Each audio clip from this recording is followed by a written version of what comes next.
Estamos em mais um vídeo do programa Cátedra Dom Helder Câmara, em parceria com a Unesco. Neste vídeo, que a Universidade Católica de Pernambuco promove, temos a presença da professora doutora Marília Montenegro. Além de professora do curso de Direito, é pesquisadora do grupo Asa Branca de Criminologia e que trabalha há muitos anos na formação dos cursos jurídicos da Universidade Católica e influenciou várias gerações de advogados e pesquisadores. Professora Marília, qual a importância da Declaração Universal dos Direitos Humanos? A importância para a gente é pensar estrategicamente num pacto civilizatório, né? Então, eu acho que a gente pensar todas essas estratégias de convivência, de respeito à dignidade humana, de uma lógica inclusiva na sociedade.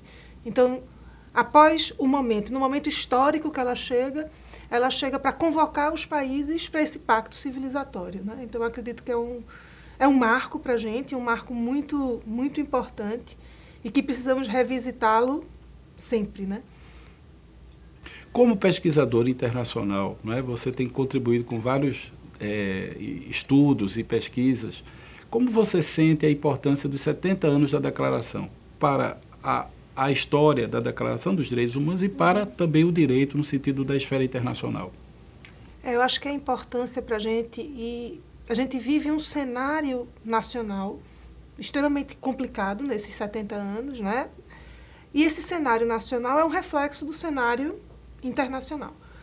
Então, a retomada e a cobrança, ou seja, desse momento, o que também é algo esperado historicamente, ou seja, a gente avançou. E não reconhecer esses avanços é um grande problema. E quando a gente avança, a gente traz automaticamente a perspectiva de um contraponto. Então, a gente avançou em muitos pontos. Claro que se a gente olha para a realidade do Brasil, a sensação muitas vezes é assim, uma parte da população que não conseguiu acessar a parcela mínima desses direitos. Mas, ao mesmo tempo, a gente sabe, e mais do que nunca a gente sabe, olhando a partir de hoje, que existiram vários avanços. Então, internacionalmente e nacionalmente, eu acho que é preciso a gente repensar todas essas estruturas e repensar como a gente pode não retroceder para continuar avançando, né? Eu acho que esse é o momento em que a gente está vivendo questões, especialmente questões de gênero, que sempre foram pontos, né, de tensão para a gente, e até pontos que até então não eram pontos de tensão, como a educação.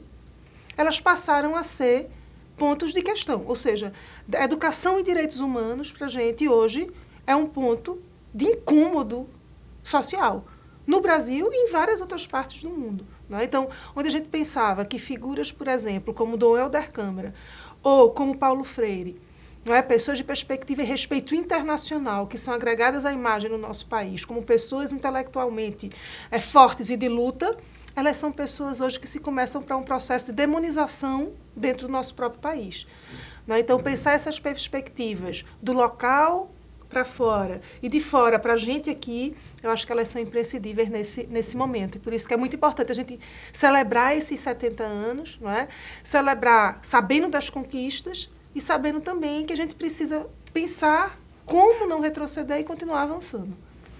E para o futuro, o que você imagina como educadora, como pesquisadora, qual seria a sua mensagem, né, para esse futuro que se coloca nesses cenários que você já apresentou? Eu acho que a gente não tem, especialmente nós que estamos na educação do direito, a gente não tem direito ao pessimismo.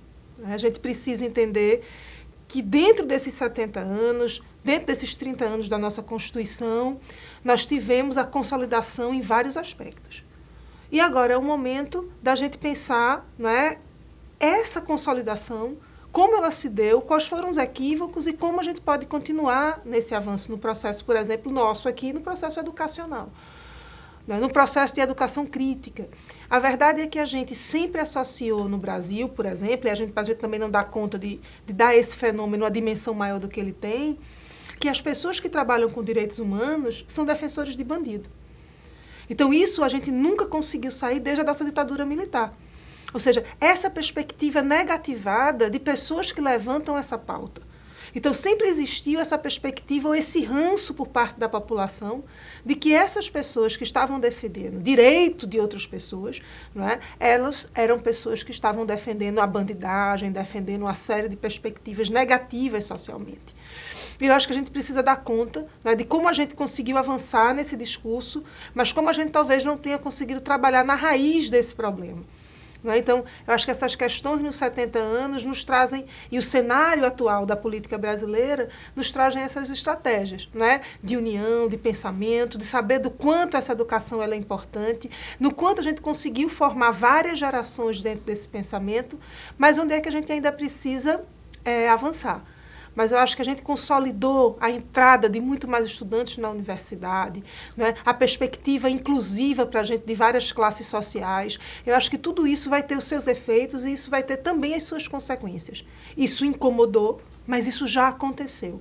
Né? E aí essa tensão ela vai tender a perspectiva dos direitos humanos mais na frente, sendo resgatada, e nos nossos 80 anos, a gente vai olhar para os 70 anos e vai dizer assim, passamos mais uma década, e conseguimos manter o que a gente tinha e conseguimos ainda olhar na perspectiva de mais esperança na frente. Marília, eu quero agradecer a sua presença nesse vídeo, o tempo de entrevista que você nos concedeu, lembrando que você também foi catedrática, né? Você foi representante dessa cátedra através da universidade em diálogo com a Unesco, e a Unesco também sempre tem em sua memória a presença sua nesse espaço, nesse lugar.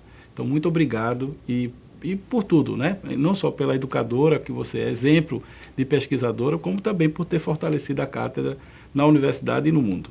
Eu que agradeço e estou muito feliz de estar aqui hoje com você, Manuel, e na condução desse novo trabalho e nessa nova perspectiva da cátedra, que ela esteja cada vez mais forte e nós possamos estar cada vez mais juntos.